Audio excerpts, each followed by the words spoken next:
I don't dream of labor. Leaning into rest is an important part of any revolution because we need times of relaxation or downtime to recharge before we can fight the fight, right? We're on the opposite ends of everything. All the time. This explains a lot. Why we hate each other. No, I'm just kidding. Whoa. Maybe we should unpack something else for this episode. We unpacked that long ago.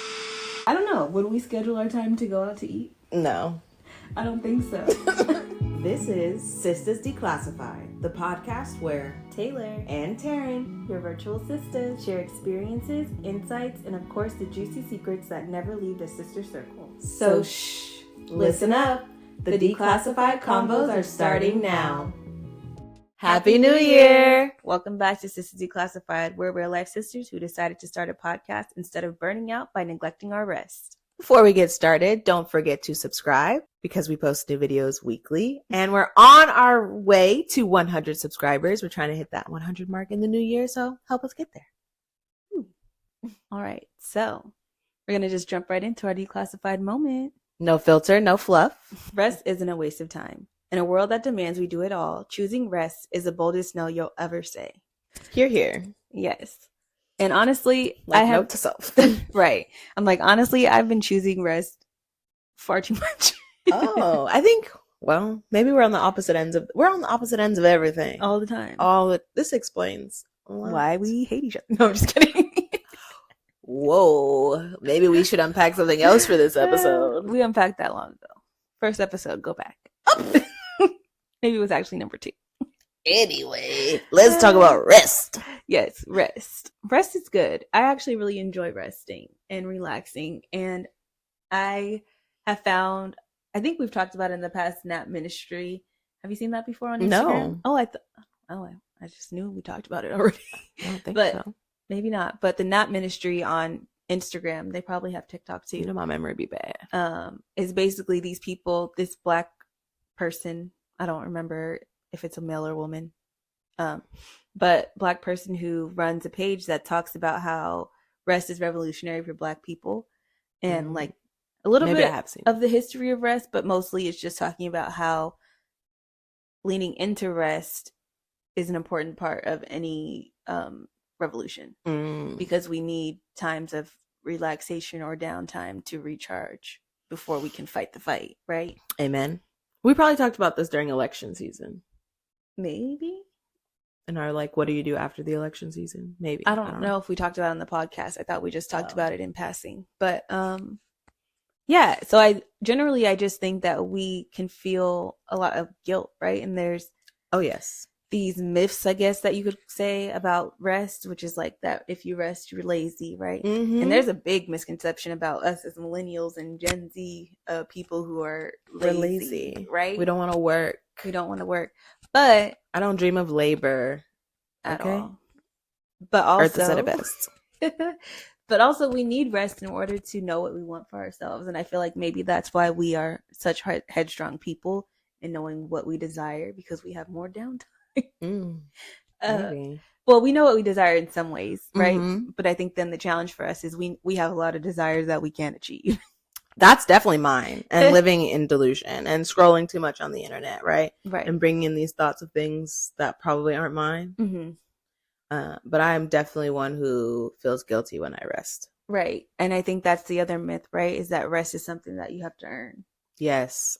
It's definitely something I feel like I need to check all these things off, be productive before I can earn my rest. Right. When really it should be that you rest in order to be productive, right? Like it to be a part of the list, not after the list is over. Yeah. And I think also just that rest means that you are doing nothing. That's actually kind of a myth, right? Because there's different types of rest. And I actually learned that not too long ago. There's this concept, right? Because some people would disagree with this, but there's a concept that there's 7 types of rest.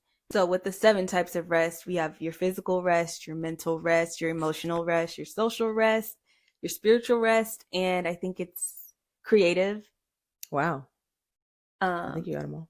Did I? Actually, no, I said spiritual, but I think it's sensory.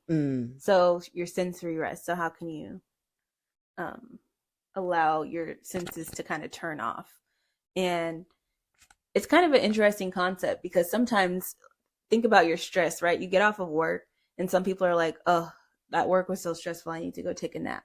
Right. But really, all you just experienced might have been mental, right? So you need mental rest. Mm-hmm. That doesn't necessarily mean that you need to lay down, but that might mean you need to go exercise. So if you are like super analytical at work, crunching numbers all day, and when you get home, maybe you're going to do something with your hands. Exactly. Right? Maybe you're going to build something or knit or something that still requires your motor skills, but your brain is on the other side, is lit up. Or say you have a high emotional day, right? So the thing that you did earlier was just exhausting to your emotions. That means the next thing that you're going to do is not going to require you emotional input, right? So it's like, maybe then I'm going to go and, I don't know, paint. That's relaxing. It's releasing my emotions, but it's not something that's going to create new uncomfortable feelings per se. Maybe that's a time where you can have some solitude, or you can be with somebody who is extremely supportive of you, right? So it's emotional rest because it's not causing you uncomfortable emotions. That makes sense. I think I mess up here sometimes because I choose the wrong activity to try to decompress. And then sometimes think, or worse, don't give myself a break between the work and the next work. So like my work day and editing, for example. And now I'm just like so mad that I'm staring at a computer, even though it's different work. I still have to build a lot in my work. And I feel like in editing, there's a lot of building that takes place. And so sometimes I just want to slam the laptop shut. Yeah. So if you can like check in with yourself of like, what kind of rest do I need in this moment? Or how can I plan out having each type of rest in my life? Ooh. Yeah. So like, say, for me, Thursdays, I know is my busiest work day. So I don't require myself to do as many things after work as I do on another day. That makes sense. On Thursday, I might lean into having more of that like mental rest. She'd be in her bed. In my bed with my food. I probably already meal prepped, know what I'm going to eat that day. Like I'm not thinking anything else. Like I'm going to turn my brain off when I get home. I love that idea because I don't know if you know who Maddie James is. She's an influencer, content creator, but she also has a book. I think it's called Everyday Magic. I haven't read it, but a lot of her concepts are in her content. And she is a mom of 3, and she is all about not having to think. What can I do so I don't have to think? On Mondays, she wears jeans. So when she gets dressed, she just needs something to go with that pair of jeans because on Monday she's wearing those jeans or those jeans, whichever one's clean, right? On Wednesdays, they always have XYZ for dinner. It's just this month is Wednesday this, and that's what we have. And we could talk about it rotate next month, right? But I'm not thinking about it so that when I go to order my groceries, I'm doing the same order. Like on one hand, I love that, but then there's a part of me that I know when the time comes to execute, there's like a resistance to the routine. But like having that sort of routine can allow you to turn your brain off. Yeah, and also to achieve what you wanted. So like I know on Thursdays I want to have nothing to do. So therefore, on Wednesday, that means I'm going to have to do whatever I do not want to do on Thursday. Because I know how I feel on Thursday is going to feel way worse than whatever I'm feeling on Wednesday. Look at that forethought. And I know that's like, it just requires you to really kind of know yourself and how you operate. And be honest with yourself. And then also, I think the big thing for me is just giving myself grace if I don't do the things. And then decide I need physical rest every day, right? I need to lay down and relax. Or you need your vice or whatever. Yeah, but ultimately, I think if I know generally what I want and how I function, then I can allow for mental rest this day, creative rest this day, blah, blah, blah. Or creative expression if that's what I need. Or this is so interesting because I've definitely never thought about it in these buckets before. I think I've thought of mental and like physical and maybe even mental, emotional kind of wrapped up into one. But to think about it as, social or sensory or even creative, I didn't think about those like different categories that you might need to rest from. But I guess the creative side makes sense when I think about content creation and like getting burnt out from putting out content all the time and like the cycles I've gone through over the years in creating, because I've gone from 0 to 100. Right. Or like I say, I'm going to do Vlogmas and I haven't posted a video in 6 months, and now I'm doing Vlogmas. Right. That's a big extreme. But you gave yourself a whole bunch of rest, so you thought like, okay. Well, like, and in some ways I was ready because like I had the ideas, the things, but the other areas were not balanced enough for me to return to it in a healthy way. So it's just cool to see the 7 kind of broken up like this. Yeah, because I think if you think about it in terms of rest, you can also think about it in terms of your goals. And so, like, if I know I want to achieve these things in these areas, physical, mental, sensory, blah, blah, blah, social, then I'm going to need rest from these areas, right? Right. Because you can't show up in both ways. Right. I can't activate everything every day, right? You don't, I mean, some people work out every single day, but what you're doing when you work out is different if you're doing it right, quote unquote. Like you have a recovery day. So you might be doing movement, but you might just be stretching, right? And the other days you might be lifting, and then you might be doing cardio on a third day. And then, you know, so I guess thinking about it the same way for creative things. So like I was debating whether or not I wanted to do a 1 hour challenge, challenging myself to do 1 hour of editing every day. And I say editing specifically because I have so much footage. I will film. I will turn on the camera for anything. But why if I'm not going to do anything with it? Yeah. So, but I can get so much done in an hour, and it's really not that much time. And I do have an hour a day, but maybe I can be even more strategic around like what my goal is for content creation. So maybe editing an hour every day isn't the answer, but maybe it's an hour, right? And maybe I'm rotating between, you know, some of these things in that. Like, what mood am I in right now? But I need to do something in this hour based on this mood. Yeah, I think that could be really big. But I do think holding yourself to a standard, if there's something you want to achieve, is also good and big for your feelings of like accomplishment. Yeah, I'll talk with my therapist about it, because when you're battling perfectionism, like I saw a post recently too, it was about 75 hard, and their therapist was telling them that that was the worst thing for them to do, because a lot of 75 hard is like, start over, you messed up, try it again. Oh yeah. And like, I already do that to myself. So I don't know if a challenge is the right thing, but maybe I need to think about the verbiage. I watched this video of another girl. I can't think of her name right now, but she was talking about rather than having goals, having standards. And I think I mentioned this before. Of just, if you have expectations of yourself that you are holding each day, then those are the standards that you have to live by. So like, you don't need to keep saying them. It's not that you don't need to keep saying them.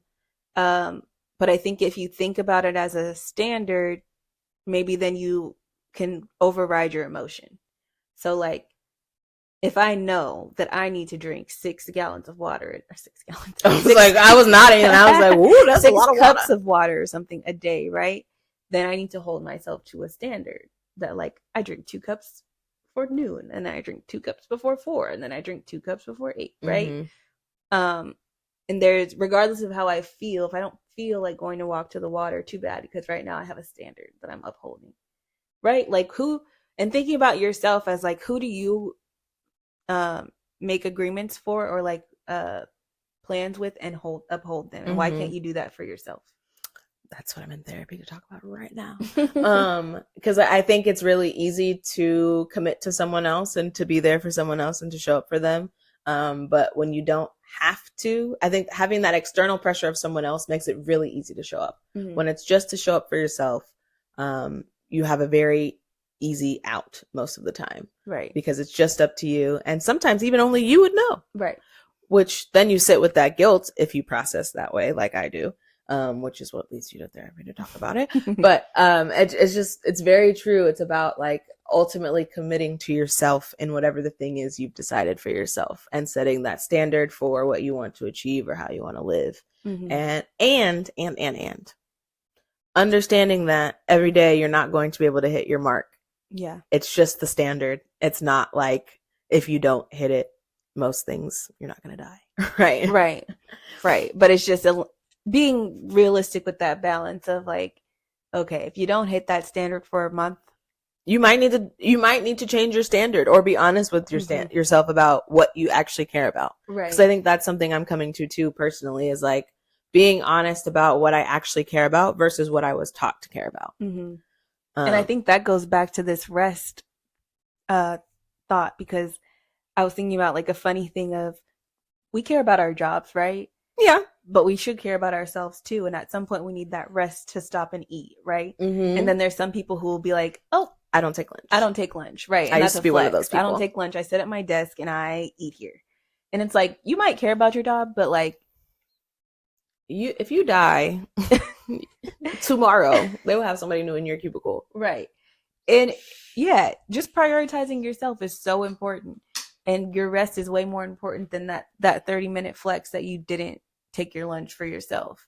Yeah, I also think that's a weird flex. Maybe it depends on the line of work you're in. Probably less of a flex in our line of work, right? Given that we work with people and we're like more empathy based. But in like corporate business offices, but it's just like there's this culture that doesn't allow us to rest and relax, and it's sometimes our own pressure that we have internalized, and it's not even society perpetuating it anymore. It's you.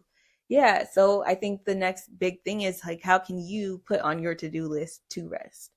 Like after you've checked off your morning activities, do you have rest built into your list of things you need to accomplish? And maybe that's not like for hours. Maybe it's I get to do 10 minutes of meditation before I take my shower, because my shower kicks off my work day. And I know I'm already in work. I'm thinking about work once I get in the shower, so I know I should take 15 minutes before I get in the shower, not every day, but maybe like Monday to start my week, and make sure I do 15 minutes of stretching and meditation. Right. Or even like when I'm at work after I've had a session or something, sometimes I'm like, oh, this is a lot. So then I need to go for a walk. Like turn my brain off and move. I need to move. Or sometimes it could be that I don't know, I need to clear my head a little bit. So it's time to read a book, because I can't stop my thoughts, but I need to stop them. And I'll take something I will find pleasure in or can escape in, like a book. Like that's my emotional rest, right? Because I'm stopping my uncomfortable emotions and I can dive into the world of someone else.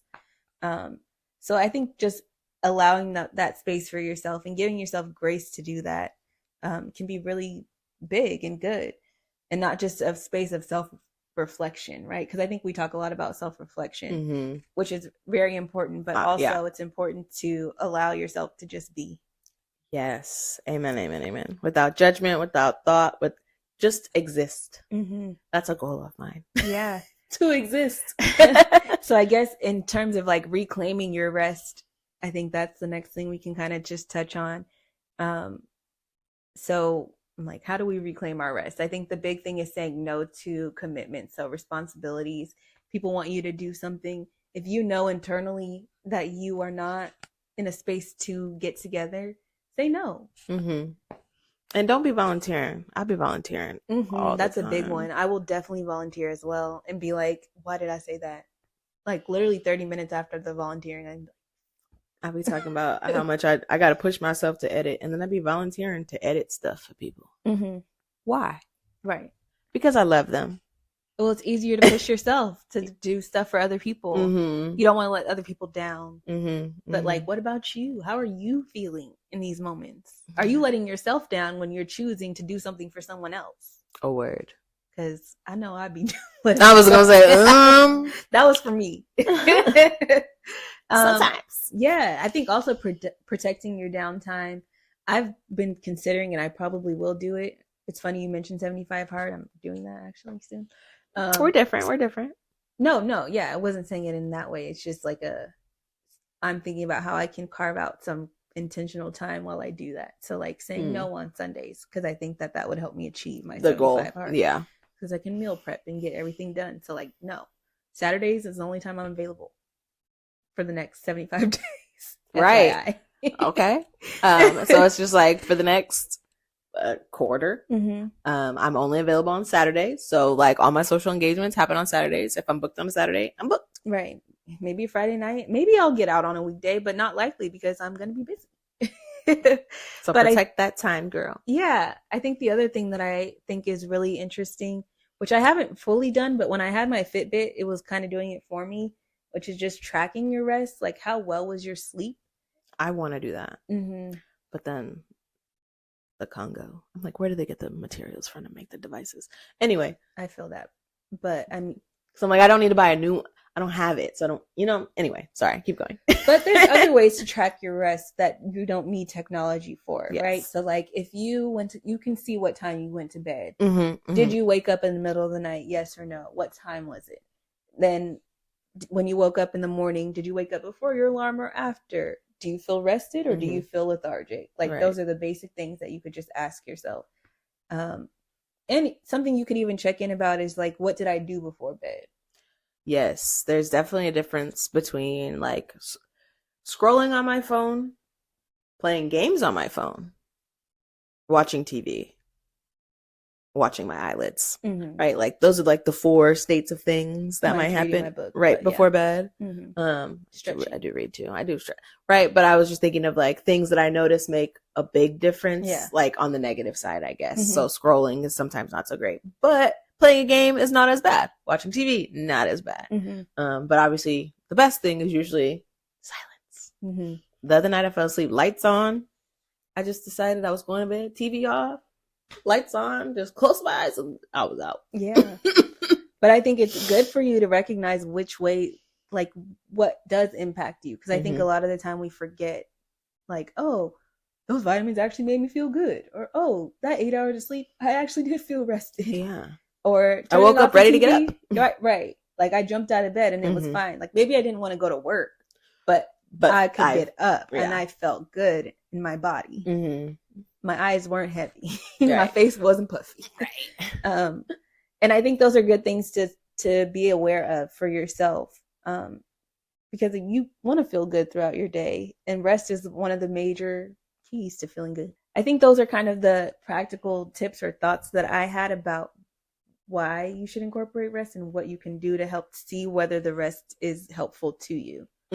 Because there are different kinds, like we learned today, and I think that's my takeaway for today. I don't always learn something new when we be talking, but today I'm learning something new. Yeah, because I think a lot of us think we need to lay down. And I do be thinking that. I tell you that all the time. You do, and I just roll my eyes. I'm like, girl, no, you need a hobby. She's like, you don't need to go lay down, you need a baby. I'm like, what? Girl. You need something else to worry about. Anyway. Laying down is nice, though. Laying down is nice. But I hear you. Yes. I hear you. Sometimes that is what you need. Yes. So don't get us wrong. But sometimes it's not. Right. So I guess in wrapping us up today, if we're getting into our sister circle question, what area of rest do you feel like you might benefit from incorporating into your life? And what is holding you back from feeling fully rested? I think that's something to reflect on and think about. Myself. But what about you? Everything. No, just kidding. But we'd love if you share below. Don't have to get too personal, but what area of rest do you feel like you could grow in? And I can give you a little reminder of what those areas are really quick. And I can remind myself so I don't forget them. So physical, mental, emotional, social, sensory, creative, and spiritual. Okay. So connecting to something that's bigger than yourself, letting your mind wander and enjoying nature, setting boundaries, spending time with supportive people, unplugging, or taking a nap. Let us know what would be helpful for you. And yeah. All right. We're ready. Not usually making me lead us through all of the things. We got the Christmas episode. But okay, we're going to lead us through an affirmation today. So you can close your eyes and repeat it or just share it here in your mind. But I'm worthy of rest. Rest makes me feel whole. When I rest, I resist. When I resist, I thrive. So one more time, nice and slow. Okay. I'm worthy of rest. Rest makes me whole. When I rest, I resist. When I resist, I thrive. Amen, amen, amen, amen. Woo! I'm going to need to take that one with me. When I resist. No, when I rest, I resist. When I resist, I thrive. I like that. I like that. Yes. But anyways, we're going to close with that. And we'll thank you guys for watching. And I hope you have a restful rest of your day. And a restful start to the new year, right? Because we're kicking things off in the new year. Yes, absolutely. This is our first episode of the new year. We're on our journey to 100 subscribers. So please, please, please subscribe and share with your friends. And we'll see you in the next one. Bye. Bye.